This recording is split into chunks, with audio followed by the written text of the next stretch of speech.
Here's something hard to believe. One of the most powerful substances in human history is probably sitting in your kitchen right now. It's not gold. It's not oil drilled from the ground. It's not some lost ancient weapon. It's a plain bottle of olive oil. That same liquid you pour into a pan without thinking? Thousands of years ago, it was treated like treasure. It lit up entire cities after dark. It healed the sick. It was rubbed onto kings the moment they were crowned. It filled the ships of empires and made some people unbelievably rich. Whole economies were built on it. Wars were fought near it. Gods were honored with it. All from a small, bitter fruit most people couldn't even eat. And here's how you know it really mattered. Picture a great ancient city. It could lose its silver and survive. It could lose its soldiers. New ones are always born. It could even lose its king, and another would take the throne. But take away its olive oil, and everything stopped. The lamps went dark, the kitchens went cold, the temples fell silent, the markets emptied. One missing liquid, and an entire city could fall apart. Quick thing before we go further. If there's a bottle of olive oil in your house right now, drop us like in the comments. Keep it close, because you're about to see it completely differently. That's the question hiding inside that ordinary bottle. How did one simple liquid, squeezed from a fruit humans couldn't even eat, quietly become one of the foundations of civilization? To find the answer, we have to go back, way back, to a world that didn't have it yet. The world before olive oil. Imagine a world with no easy light. The sun goes down, and your day is over. There are no switches, no bulbs. The only light comes from a flickering fire, and fire is dangerous indoors. So when night falls, most people simply stop. Now imagine a world where food spoils fast. You catch a fish, or pick some fruit, and within a day or two, it begins to rot. There are no fridges, no cans. If you can't eat it now, you might lose it forever. Now imagine hard, cracked skin under a burning sun, wounds that get infected and won't heal, medicine that is mostly guesswork, and almost nothing valuable enough to trade with strangers across the sea. This was the world of early people around the Mediterranean. They needed a few things. Badly. They needed light to stretch the day past sunset. They needed a way to preserve food so a good harvest could feed them later. They needed medicine for sickness and protection for their skin. And they needed trade goods, something other people wanted, so they could swap it for what they didn't have. Here's the strange part. They were missing something they didn't even have a name for yet. They were missing a single, reliable, multi-purpose liquid. One thing that could do many jobs at once. Water couldn't do it. Animal fat could do a little, but it went bad, and it was scarce. Honey was rare. Wine was for drinking.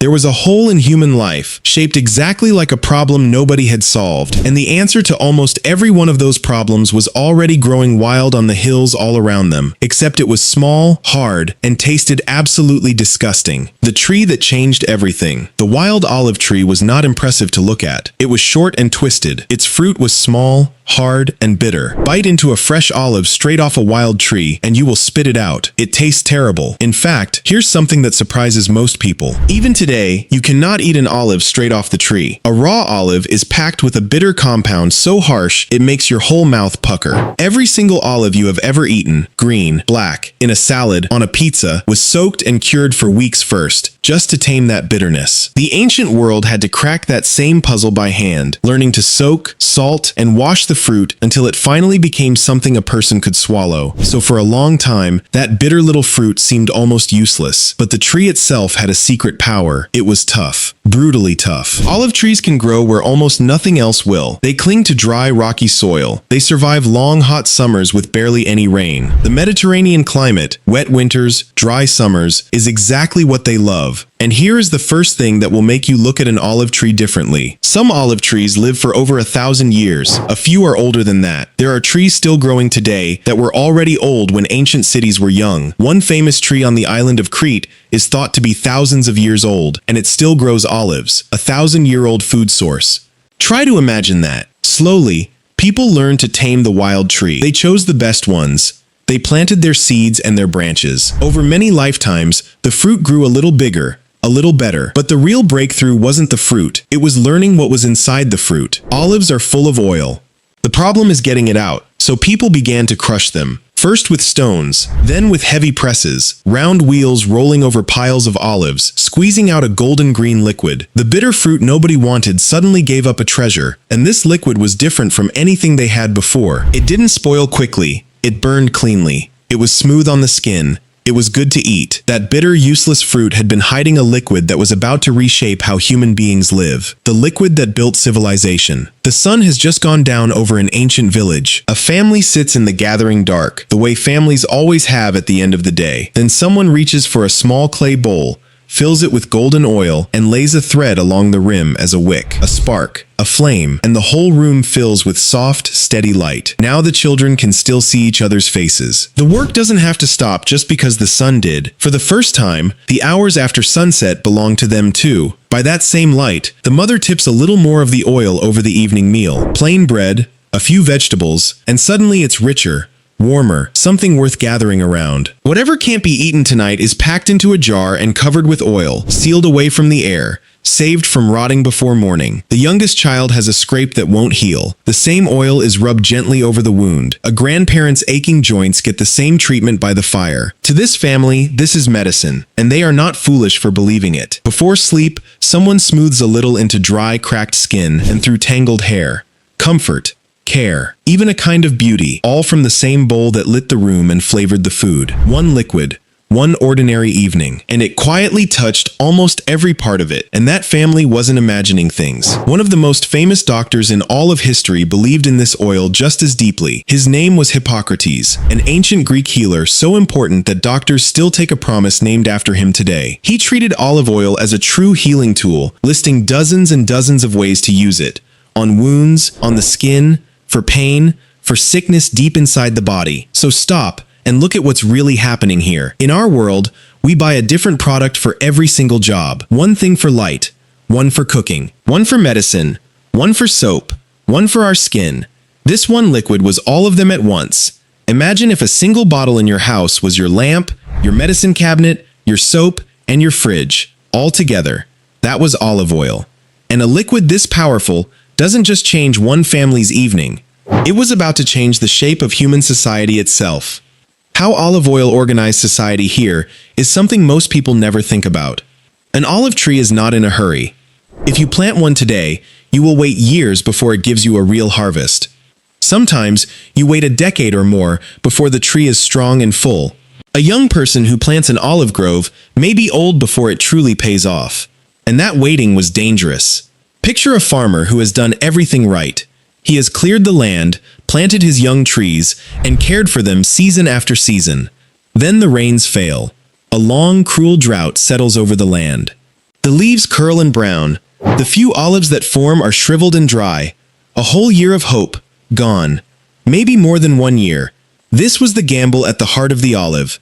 The tree gave great rewards, but only to people willing to wait, to risk, to lose, and then begin again. So why did anyone do it? Because the reward, when it came, was worth everything. And because of how the olive forced people to live. To grow olives, you couldn't just wander. You couldn't pack up and move every season like a hunter chasing food. You had to stay. You had to choose a piece of land and protect it. You had to care for those trees for years, through droughts and good seasons alike. And often, you weren't even planting for yourself. You were planting for your grandchildren. A farmer would dig holes and plant young trees knowing he might never taste their best oil. His children might. His grandchildren certainly would. The grove was a gift to people not yet born. Think about what that does to a person's mind. It teaches patience. It teaches long-term thinking. It ties a family to one place across many lifetimes, and it pulled people together. The harvest came once a year, and it was a huge job. Families, neighbors, whole villages worked side by side. The seasons of the olive set the rhythm of the community. Then came the press, the place where olives were crushed into oil. A press was expensive and important. Not everyone could own one. So it became a center of the local economy, a place people gathered, traded, and depended on. A little like a bank made of stone and wood. So here is the perspective shift. Bread fed people day by day, but the olive did something deeper. It rewarded patience.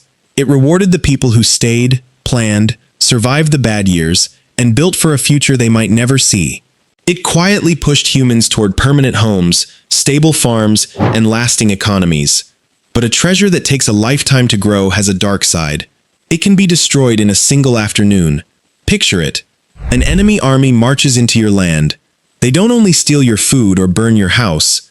They walked straight into your olive grove, the one your grandfather planted, and they set the trees on fire. This really happened. Around 2,400 years ago, during a long and bitter war between the Greek cities, a Spartan army poured into the farmland around Athens and put the olive groves to the torch. And the people of Athens climbed up onto their city walls and watched the smoke rise off their own land. They were desperate to charge out and stop it. Their leader could barely hold them back. Why such horror over some trees? Because everyone understood what that fire really meant. Burn a wheat field, and it grows back next season.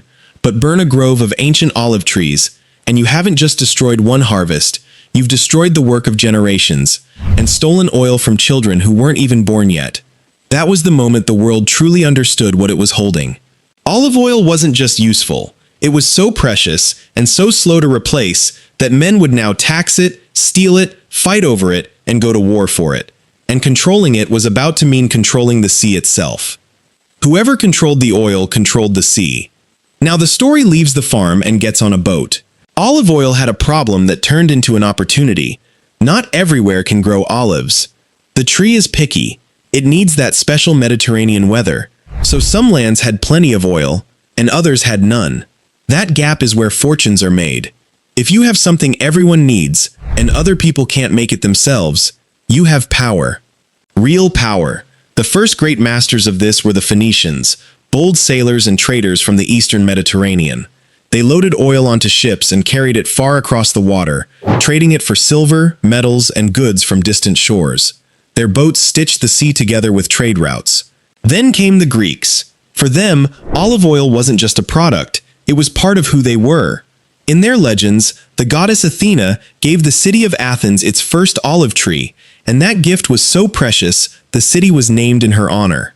Olive oil was a Greek treasure, and they traded it everywhere they sailed.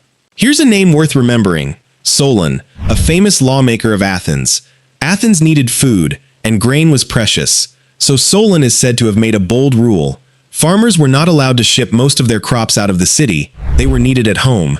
But there was one exception: olive oil. Olive oil was allowed to be sold abroad. A leader looked at everything his land produced and decided this one liquid was so valuable, so perfect for trade, that it should be sent out to make the city rich. But let's make this real. Behind every trade route stood a person taking a risk. Picture one merchant on the docks. He has spent nearly everything he owns to fill a ship with jars of oil. If the voyage goes well, he comes home wealthy enough to change his family's life forever.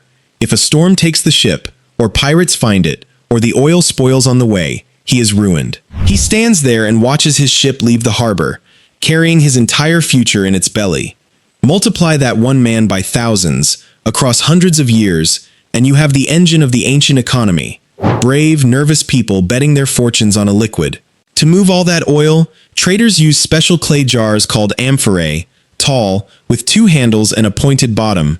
They were the perfect shipping containers of the ancient world, and ships were packed with thousands of them. So follow the chain. Some lands had oil, others desperately wanted it. Merchants risked everything to carry it across the sea. Cities that controlled the oil and the routes grew wealthy and strong. Whoever controlled the oil controlled the trade, and whoever controlled the trade controlled the sea. A bottle of cooking oil had become a map of power. But the marketplace was not the highest place this oil would reach. It was about to climb all the way onto the heads of kings. When olive oil became sacred. When something becomes truly important to people, it stops being ordinary. It becomes holy. That is exactly what happened to olive oil. In the temples, the sacred lamps burned with it. A flame that never went out, fed by a steady supply of oil, was a powerful symbol. The gods, people believed, deserved the best light, and the best light came from the olive. But it went much further than lamps. Olive oil became the liquid of blessing. When a king was crowned in some ancient lands, he was not just handed a crown. He was anointed.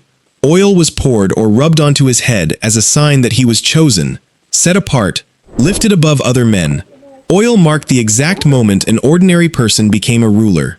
This idea ran so deep that it shaped language and religion for thousands of years.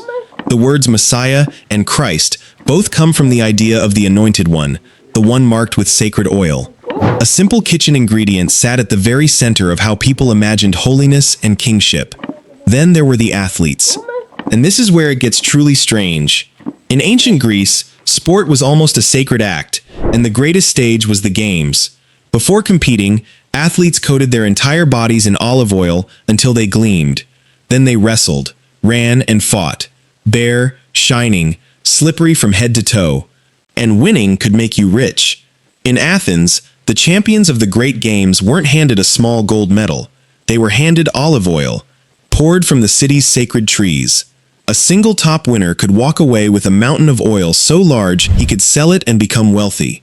Imagine being paid for a sports victory in cooking oil, and that prize being a fortune. Now here is the part that will really stick with you. After a competition, athletes scraped the mixture of oil, sweat, and dust off their skin with a curved metal tool. And that grimy, scraped-off paste was not thrown away. It was collected, and it was sold as medicine. People actually paid money for the scraped sweat and oil of famous athletes, believing it could heal and soothe the body. Read that again. A used, dirty mixture scraped off a wrestler's skin, for sale, at a price. The olive even had its own hidden class system. People sorted the oil into grades long before any modern label existed. The finest oil might be saved for the gods, for kings, or for healing the sick. The cheapest was slopped into lamps and burned for light, or used to scrub the floor. Think about how strange that is. The same fruit, from the same branch, could become oil worthy of a god, or fuel you set on fire. A single liquid with rich and poor versions of itself. So look how far this oil had traveled. It started as food. It became light. It became wealth. And now it sat on the heads of kings, in the temples of gods, and on the bodies of champions. And anything this sacred and this valuable was about to be seized by the most powerful empire the world had ever seen. The industry of empires. Then came Rome. The Romans did to olive oil what they did to almost everything. They made it bigger, faster, and more organized than the world had ever seen. To Romans, olive oil was not a luxury for the rich few. It was a daily need for nearly everyone. Rich and poor cooked with it, washed with it, and lit their homes with it. A huge empire of people all wanted the same liquid, every single day. The most powerful Romans understood this. Leaders like Julius Caesar and, after him, the first emperor Augustus, knew that a hungry, angry city was a dangerous city. So Rome handed out food and basic goods to its people to keep them fed and calm. Oil was part of how an empire kept the peace, a quiet tool of power, given out by the most powerful men alive. Roman soldiers received oil too. To feed an empire and march its legions, you needed a steady river of it, so the Romans built an industry to feed that hunger.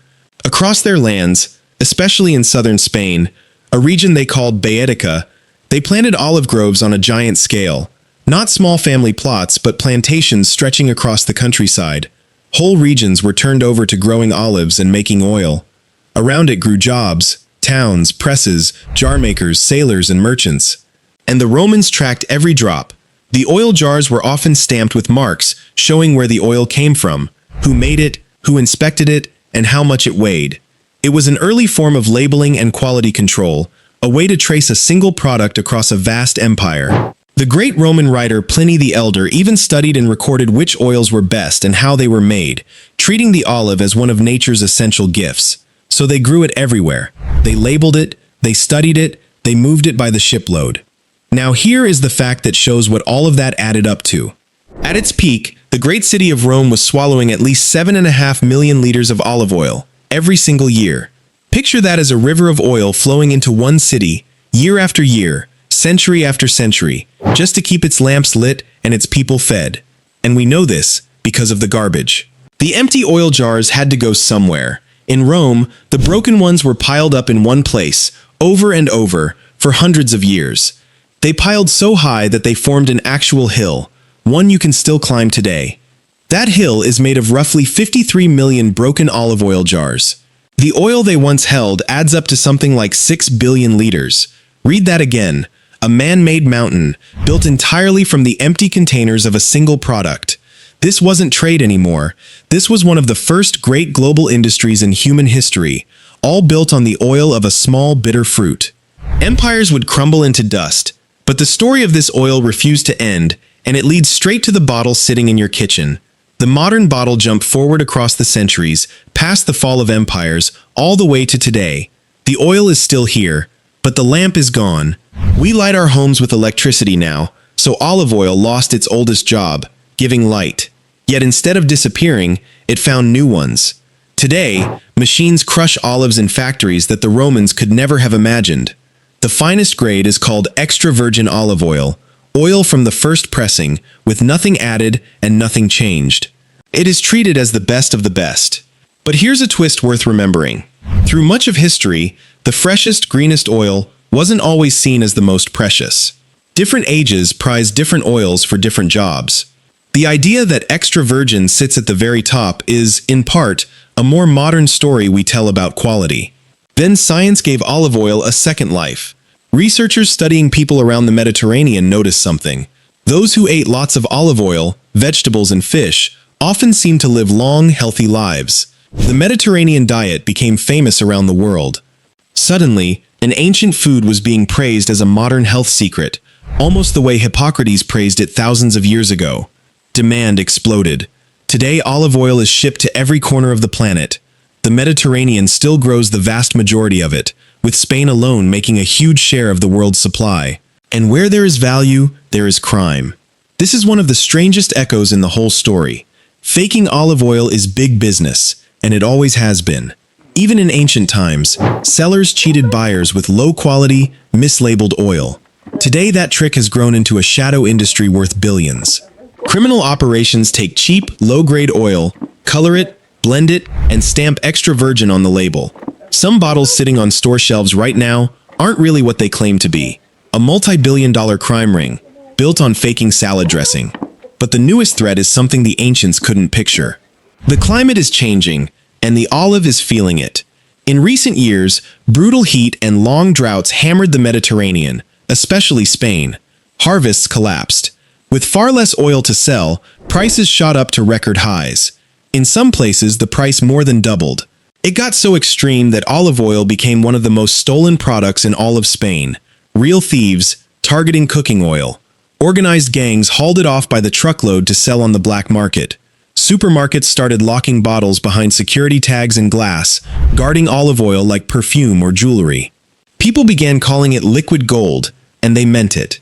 When the rains finally returned, harvests began to recover, and prices started to ease. But farmers know the truth. The weather that olives have depended on for thousands of years is becoming harder and harder to count on. So the ancient drama is still playing out, right now, in our lifetime. A precious oil. A risky harvest. Soaring prices. Thieves, fakes, and lockboxes. The names have changed. The story has not. Conclusion. Now come back to where you started. A kitchen. An ordinary day. Someone reaches for a plain bottle. They pour a little golden green oil onto a piece of bread, or into a hot pan. The food sizzles. It smells good. They take a bite and think nothing of it. Just cooking. Just oil. They have no idea what they're holding. They don't picture the wild, twisted trees clinging to rocky hills, older than entire civilizations. They don't see the farmer staring at a drought-killed harvest, then planting again for grandchildren he would never meet. They don't see the people of Athens on their walls, watching the smoke rise from groves their grandfathers planted. They don't hear the Greek champions, gleaming with oil, scraping it off to be sold. They don't see the kings, heads wet with sacred oil, the moment they became rulers. They don't watch the nervous merchant on the dock, betting his whole fortune on one ship full of jars. They don't see the hill in Rome, 53 million broken jars, 6 billion liters, the leftovers of an empire's thirst. And they don't feel the worried farmer today, looking up at a hot, dry sky, waiting for rain. All of that is in the bottle. The light of ancient cities, the medicine of ancient healers, the wealth of trading empires, the blessing of kings, the shine of champions. Thousands of years of human patience, risk, faith, and trade, pressed out of one small bitter fruit. We began with a question. How did one simple liquid become powerful enough to build empires? The answer is that olive oil was never really just oil. It was light when there was darkness, food that lasted, medicine when there was little, money you could pour, and a blessing fit for gods and kings. So that bottle in your kitchen, the one some of you went and checked at the very start, go pick it up. Look at it for 1 second, because inside it is thousands of years of civilization, and you'll never look at it the same way again.